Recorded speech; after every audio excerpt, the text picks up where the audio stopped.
ये सब गुड़ाक उपादान कौन करता है चाहिदा को प्रभावित करता है। बर्तमान गोटे गोटे कर देखा कि प्रथम हूँ जोटा कहली उपभोक्ता आय कौन उपभोक्ता आय देख द्रव्यर दर अपरिवर्तित रही खाउटी आय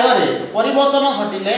द्रव्यर चाहिदार परिवर्तन घटे आपको कौन कहूँ एटा भल भाव बुझापी चाह द्रव्यर दर अरे अपरिवर्तित रहिबो द्रव्यर दर मन कर गोटे अंडार दाम केते टका होतिला 10 टका होतिला द्रव्यर दर रे अपरिवर्तित रहिला 10 टका देले तुम गोटे अंडा नथिलो द्रव्यर दर रे अपरिवर्तित रहिबो ये परिवर्तन हेबो जतबेले तुम 10 टका देके अंडा किनुथिलो से समय तुम दिन रे माने खटी केते टका पाउथिलो रे 100 टका पाउथिलो केते टका पाउथिलो 100 टका पाउथिलो जतबेले 100 टका पाउथिलो सेतबेले तुम केते गोटे अंडा नथिलो 10 टका रे गोटे अंडा नथिलो वर्तमान कौन करिवो ये तो स्थिर रहिबो ये बदलिबो ना तुम कौन कर गोटे दिन खटिया फल मन कर तुम 1000 टका पाइल केतना पाइल 1000 टका पाइल वर्तमान तुम जो तुम परिवार जो गोटे गोटे अंडा खाउथलो तुम चाहिबो कि ना गोटे गोटे कोन भलो लागुनी हम दीटा समस्त खाइबो हाँ ना नहीं स्वाभाविक कथा तेणु दर अपरिवर्तित रही जदि तुम आयर जदि परिवर्तन होउछि ताहले मध्ये चाहिदा प्रभावित होउछि बुझला कि नहीं तू एबे केतरे अंडा नेबू केतरी अंडा नेबू तुम एबे देखो जेतबेले 10 टका थिला सेतबेले तुम मन 5 टी अंडा नउथलो केतरी अंडा नउथलो 5 टी अंडा नउथलो तुम परिवार सदस्य जण 5 जण थिला त 5 टी अंडा नउथलो आ गोटे अंडार दाम केते थिला 10 टका थिला एबे 100 टका तुम जेतबेले पाउथलो ठीक अछि सेमते एबे जेतबेले 1000 टका पाइबो से समय कोन भाबिबो तुम 5 टी जागे केतरी अंडा नेबो रे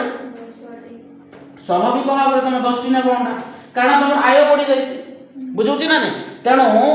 कौन उपभोक्ता आय जोड़ा रही यही आय कौन करे चाहिदा को प्रभावित करे आम जो चाहूचे द्रव्य पाइबा जो खरीदी करने इच्छा आगे प्रभावित करदेव गोटे जगह आम दुईटा नापी चाहिए कारण आम आय बढ़ी जाए बुझे कि अधिकांश द्रव्यर चाहिदा क्षेत्र में आयर प्रभाव धनात्मक होता है अर्थात आय वृद्धि हेले खाउटी चाहिदा वृद्धि होता है जोटा मुझे कहली तुम आय बढ़ला तो चाहिदा मध्य कौन हम बढ़ो किंतु निकृष्ट द्रव्य क्षेत्र में एटा काम करिवो नहीं तुम कह निकृष्ट द्रव्य कौन से जिफेनकर द्रव्य विरोधाभास बोले आम पढ़ा बर्तमान पे एति बुझ कि निकृष्ट द्रव्य जो जिन खराब हो जाइथो से भला जिनस को आम केते कम टंकार देले मध्य आम किनिबा ना बुझेला नहीं एबे तुम गोटे रोटी खाउछ से रोटी अल्प किछि नष्ट हो जाइछि बुझे ना नहीं बाकी सब तुम खाईपर जमी 10% नष्ट हो जाए 90% भल अच्छी 90% तुम खाईपर आउ से रोटी को तुमको जब कम दाम रे भी दि जाए से समय तुम क्रय कर कहते निकृष्ट द्रव्य बुझेगा कि नहीं तेणु आय बढ़ा द्वारा कौन हो चाहिदार प्रभाव बुझेगा कि नहीं संपर्कित थिबा द्रव्यर दर जोड़ा रही चाहिदा सेठारे केमिति परिवर्तन होउछि देख संपर्कित थिबा द्रव्यर दर जंतु मु कहली चा और कॉफी एगुड़ा स्थानापन्न द्रव्य बुझेगा कि नहीं सेमती स्कूटर आउ पेट्रोल गाड़ी चलाइबा तुम जो स्कूटर यूज करूछ बुझेगा कि नहीं एबे आमे देखिबा कि मार्केट रे केते टंका रे मिलुची पेट्रोल 1 लीटर प्रति भाबिनियो 100 टंका रे मिलुची केते टंका मिलुची 100 टंका मिलुची जतबेले 100 टंका रे पेट्रोल मिलुची से समय 100 जन लोक गाड़ी क्रय करके चलाउछन बुझेगा कि नहीं भाबिनियो सही पेट्रोल रो दाम मन कर 300 हो गला केते हो गला देखो 300 जतबेले हो गला सही समय रे गाड़ी जो चलेबा लोक कमी छिबे से माने गाड़ी को प्रिफर करिवे नाही बुझुची ना एठारे कोन देखो आमे एठो कहार दर कमुची एठारे चाहिदा कहार कमुची गाड़ी रो कमुची किंतु संपर्क कहा सहित अछि बुझुची ना ए प्रभावित जतबेले होउची से द्रव्य मते प्रभावित होउची ताकू कुआ जाउची संपर्कित द्रव्य सहित आम कहबा संपर्कित द्रव्य गुड़िकर दर संपर्कित थिबा द्रव्य गुड़िकर दर जेतबेले परिवर्तन हुए सेही समय चाहिदा मध्य प्रभावित हुए हाँ हम कहि दउछी बुझेला कि नहीं तेणु संपर्कित थिबा द्रव्यर दर जेतबेले परिवर्तन होउची से समय कोन प्रभावित होउची चाहिदा मध्य प्रभावित होला आ गोटे जिंस एठारे कहबी स्थानापन्न द्रव्य जेमति मु कहली चा ओ कॉफी बुझेला कि नहीं मन कर कॉफी रो दर बढ़ी गला कॉफी चा भी आम पीऊँ कॉफी भी आम पीऊँ बुझेगा कि ना मुझे सपोज चा भी पीए आउ कॉफी भी पीए जदि दर सामान अच्छी जोटा मतलब भल लगे मुझे पीबी बुझेगा कि नहीं बर्तमान कॉफीर दर मानकर बढ़ीगला 5 टଙ୍କା थी 5 टଙ୍କା जगह 10 टଙ୍କା होगा तो मु क्या प्रिफर करी अधिक पीवाई चा को प्रिफर करी कहीं कॉफीर दर बर्तमान कौन हो जाए बुझेगा कि नहीं एठार चा और कॉफी स्थानापन्न द्रव्य अटंती से मत गरम प्रदान करती दीटा जाक शीत होची मु कॉफी पी पारिबी आ चा भी पी पारिबी किंतु देखिली कि कॉफीर दर जेहेतु बढ़ी जाए तेणु मुझे अधिक चा पीवा प्रिफर करी केवल मु नुहे समस्ते से ही करेंगे तेणु एठार आम गोटे जिन जानिले कि संपर्कित थिबा द्रव्यर दर जिते परिवर्तित होउची सेही समय कौन हम से द्रव्य सहित संपर्कित थिबा द्रव्यर चाहिदा मध्य प्रभावित हम बुझेगा तो ये नेक्स्ट देखो जलवायु जलवायु मध्य कौन कर चाहिदा को प्रभावित करता मुझे उदाहरण माध्यम तुमको देली तुम कॉफी पीउच कौन पीउच कॉफी पीउच चा पीउच केते बेले जेतेबेले तुम शीत होउची हाँ कि नहीं जेतेबेले तुम कौन होउची शीत होउची से समय सपोज भी भाविन 100 जन पीउचंती चा बा कॉफी 100 जन पीउचंती किंतु जलवायु परिवर्तन हैला शीत दिन थिला शीत दिन बदल के कौन हो गला रे खरा दिन है बर्तमान को ये जो 100 जन जो चा पीउले बा कॉफी पीउले एमाने चा और कॉफी को प्रिफर करेंगे कि कौन प्रिफर करेंगे कोल्ड ड्रिंक प्रिफर करेंगे बा ठंडा पानी प्रिफर करेंगे तो आपको कह जलवायु परिवर्तन द्वारा चाहिदा मध्य प्रभावित होउची से समय इधर जड़े पी पारे ना 10 जन पी पारती बाकी जो 90 लोक से प्रिफर करेंगे कोल्ड ड्रिंक प्रिफर करेंगे बुझेगा तो तेणु आम कहीपर कि जलवायु जो परिवर्तन होउची से समय चाहिदा मध्य प्रभावित होउची ठीक अच्छे नेक्स्ट देखो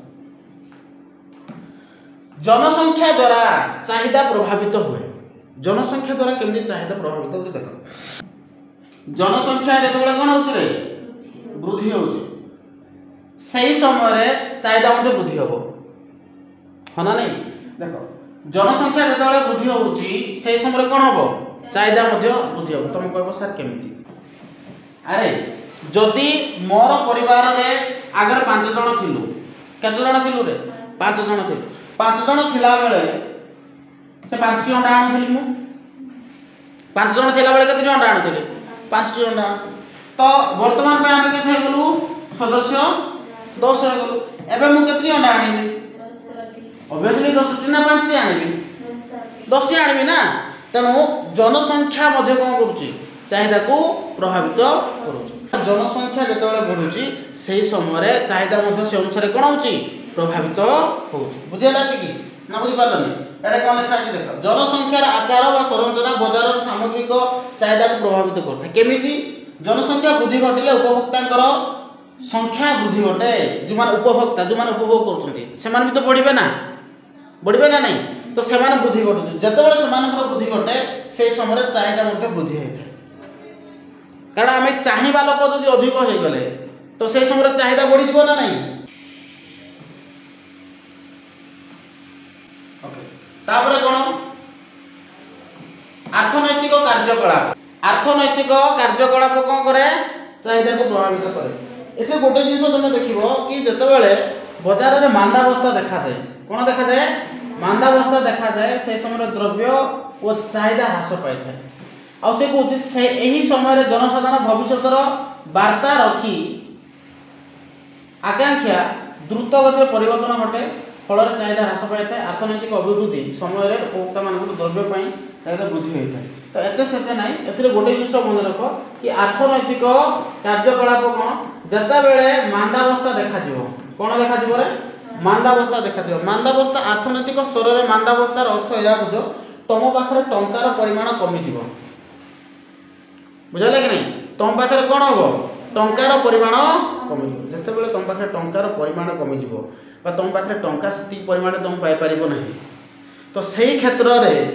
तुम कौन कर द्रव्य क्रय कर कि तो सही समय तुम जो इच्छा आम कहीपर तुम जो चाहिदा जोटा रही चाहिदा ह्रास पाइब मांदावस्था जिते देखा मांदावस्था साधारण दुईटा परिस्थिति देखा जाए से मुझे कहीदेवी कि एति बुझी तो जिते मांदा अवस्था देखा बजार में से समय व्यक्ति मान पाखे टंकार अभाव देखा अनेक समय टंकार अभाव देखा अनेक समय द्रव्यर अभाव देखा बुझेगा कि नहीं एठारे अर्थनैतिक कार्यकलाप कथा कही तेणु आम या बुझा टंकार अभाव देखा जो टंकार अभाव देखा से समय लोक मैंने द्रव्य क्रय करेंगे आदि क्रय करेंगे ना से समय चाहिदा ऑटोमेटिकली कमिज ये बुझेगा कि नहीं नेक्स्ट देख जोटा लास्ट अच्छी आयर बंटन जदि आयर बंटन जदि असमानता देखा जाए से क्षेत्र में चाहिदा प्रभावित हो देख समाज में आयर बंटन व्यवस्था परिवर्तन हेले सामग्रिक चाहिदा प्रभावित होता है केमिति धनी दरिद्र मध्य तारतम्य ह्रास पाइले चाहिदा स्तर वृद्धि पाई था और आय बंटन असमान सामग्री चाहिदा स्तर निम्न होता देख ये कह जदि धनी और दरिद्र मध्य जदि तारतम्य जदि वृद्धि पाइब सॉरी तारतम्य जदि ह्रास पाइब बुझ मु कौन कहूँ एठारे कौन आयर आवंटन कौन बुझुछ आयर आवंटन होउची जदि धनी और दरिद्र मध्य ये कौन रे ये होउची धनी व्यक्ति हाँ कि नहीं एक व्यक्ति धनी व्यक्ति सब एक व्यक्ति ये सब एठा देखो ये होउची धनी व्यक्ति हाँ कि नहीं ये धनी व्यक्ति तो ये होउची धनी व्यक्ति ये होउची कौन गरीब व्यक्ति जदि ये दी जणक भितरे जदि तारतम्य ह्रास पाइब अर्थात दी जण जाक इधर धनी हेबे ना दी जण जाक कौन हे गरीब हे से समय कौन हम से समय जो दी जण जाक धनी हे से समय तुम देख कि तारतम्य जब ह्रास पाइब ताहले चाहिदा वृद्धि पाइब जदि दी जण जाक धनी हे ताहले द्रव्य क्रय करेंगे बुझे ना नहीं और दी जण जाक गरीब जदि हो चाहिदा कौन हम ह्रास पाइब कम से क्रय करेंगे ना से कहुच्छी कि आयर आवंटन क्षेत्र में आमर जो इनकम सोर्स जोटा अच्छी दिज जाक जब सामान जब कौन करती इनकम करती अधिक जब इनकम करती से क्षेत्र में दिज जनकर आय बढ़ी जदि आय बढ़ला तो से अनुसार से चाहिदा भी बढ़ जदि से आय जब कमिगला तो चाहिदा स्वाभाविक भाव में कौन हम कम से जब गरीब हो गले ताले आय कमिबा जो से चाहिदा कम एटा आय एटा चाहिदा आउ चाहिदा को प्रभावित करुवा उपादान बुझेगा कि ना पढ़ी था चाहिदा कौन आउ चाहिदा को प्रभावित करुवा उपादान गुड़िक आलोचना कर चाहिदा को प्रभावित करुवा उपादान कौन कौन कहली प्रथम तो कहली उपभोक्ता आय हाँ कि नहीं तापर कौन द्रव्य सहित संपर्कित थिबा अन्य द्रव्यर परिमाण ये भी प्रभावित करुच्ची आउ कौन कहली जलवायु जलवायु मध्य कौन करता है प्रभावित करता है जनसंख्या है ये भी प्रभावित कर हाँ कि नहीं आउ कौन अर्थनैतिक कार्यकलाप हाँ कि नहीं सेमती आयर आवंटन एगुड़ा कौन करता है तुम चाहिदा को प्रभावित करता है।